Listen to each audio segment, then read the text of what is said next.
मिथिला के जंगलों में बहुत समय पहले एक सियार रहता था। वह बहुत आलसी था। पेट भरने के लिए खरगोशों व चूहों का पीछा करना व उनका शिकार करना उसे बड़ा भारी लगता था। शिकार करने में परिश्रम तो करना ही पड़ता है न। दिमाग उसका शैतानी था। यही थी कदम लगाता रहता कि कैसे ऐसी जुगत लग जाए जिससे बिना हाथ पैर हिलाए भोजन मिलता रहे। खाया और सो गए।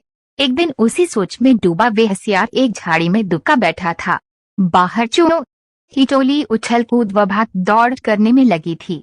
उनमें एक मोटा सा चूहा था जिसे दूसरे चूहे सरदार कहकर बुला रहे थे और उसका आदेश मान रहे थे। सियार उन्हें देखता रहा। उसके मुंह से लार टपकती रही।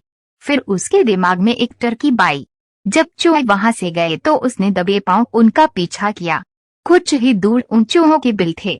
सियार वापस लौटा। दूसरे दिन प्रातः ही वो उन चूहों की बिल के पास जाकर एक टांग पर खड़ा हो गया। उसका मुंह उगते सूरज की ओर था। आंखें बंद थीं।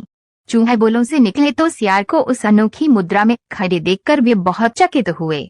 एक चूहे ने जरा सियार के निकट जाकर पूछा, सियार मामा, तुम इस प्रकार एक टांग पर क्यों खड़े हो? सियार ने एक आंख खोलकर बोला, मूर्ख, तूने मेरे बारे में नहीं सुना कभी? मैं चारों टांगे नीचे टिका दूंगा तो धरती मेरा बोझ नहीं संभाल पाएगी। ये डोल जाएगी। साथ ही तुम सब नष्ट हो जाओगे। तुम्हारे ही कल्याण के लिए मुझे एक टांग पर खड़े रहना पड़ता है। चूहों में खुसर पुसर हुई। वे सियार के निकट आकर खड़े हो गए। चूहों के सरदार ने कहा, हे महान सियार, हमें अपने बारे में कुछ बताइए। सियार ने ढोंग रचा, मैंने सैकड़ों वर्ष हिमालय पर्वत पर एक टांग पर खड़े होकर तपस्या की। मेरी तपस्या समाप्त होने पर एक टांग पर खड़े होकर तपस्या की। मेरी तपस्या समाप्त होने पर सभी देवताओं ने मुझ पर फूलों की वर्षा की। भगवान ने प्रकट होकर कहा कि मेरे तप से मेरा भार इतना हो गया है कि मैं चारों पैर धरती पर रखूं तो धरती गिरती हुई ब्रह्मांड को फोड़कर दूसरी ओर निकल जाएगी। धरती मेरी कृपा पर ही टिकी रहेगी। तब से मैं एक टांग पर ही खड़ा हूँ। मैं नहीं चाहता कि मेरे कारण दूसरे जीवों को कष्ट हो। सारे चूहों का समूह महातपस्वी सियार के सामने हाथ जोड़कर खड़ा हो गया।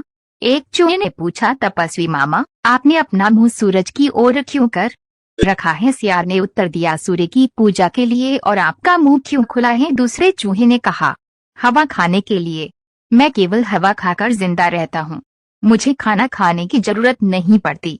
मेरे तप का बल हवा को ही पेट में भांति भांति के पकवानों में बदल देता है। सियार बोला। उसकी इस बात को सुनकर चूहों पर जबरदस्त प्रभाव पड़ा। अब सियार की ओर से उनका सारा भय जाता रहा। वे उसके और निकट आ गए। अपनी बात का असर चूहों पर होता देख मक्कार सियार दिल ही दिल में खूब हंसा। अब चूहे महातपस्वी सियार के भक्त बन गए। सियार एक टांग पर खड़ा रहता और चूहे उसके चारों ओर बैठकर ढोलक, मंजीरे, खड़ताल और चिमटे लेकर उसके भजन गाते। सियार सियारम भजनम भजनम। भजन कीर्तन समाप्त होने के बाद चूहों की टोलियां भक्ति रुपए में डूबकर अपने बिलों में घुसने लगती तो सियार सबसे बात के 3-4 चूहों को दबोचकर खा जाता। फिर रात भर आराम करता, सोता और डकारी लेता। सुबह होते ही फिर वह चूहों के बिलों के पास आकर एक टांग पर खड़ा हो जाता और अपना नाटक चालू रखता। धी चूहों की संख्या कम होने लगी। चूहों के सरदार की नजर से यह बात छिपी नहीं रही। एक दिन सरदार ने सियार से लिया, है महात्मा सियार, मेरी टोली के चूहे मुझे कम होते नजर आ रहे हैं। ऐसा क्यों हो रहा है? पूछ ही सियार ने आशीर्वाद की मुद्रा में हाथ उठाया, है चतुर्मुषक, यह तो होना ही था। जो सच्चे मन से मेरी भक्ति लड़ेगा वह सश्री बैकुंठ को जाएगा।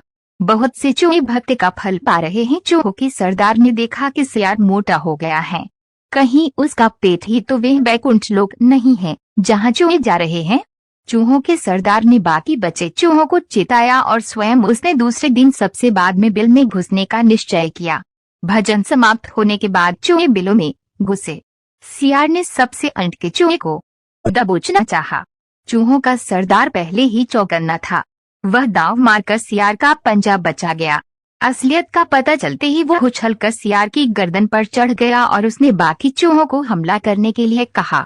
साथ ही उसने अपने दांत सियार की गर्दन में गड़ा दिए। बाकी चूहे भी सियार पर झपटे और सबने कुछ ही देर में महात्मा सियार को कंकाल सियार बना दिया। केवल उसकी हड्डियों का पेजर बचा रह गया।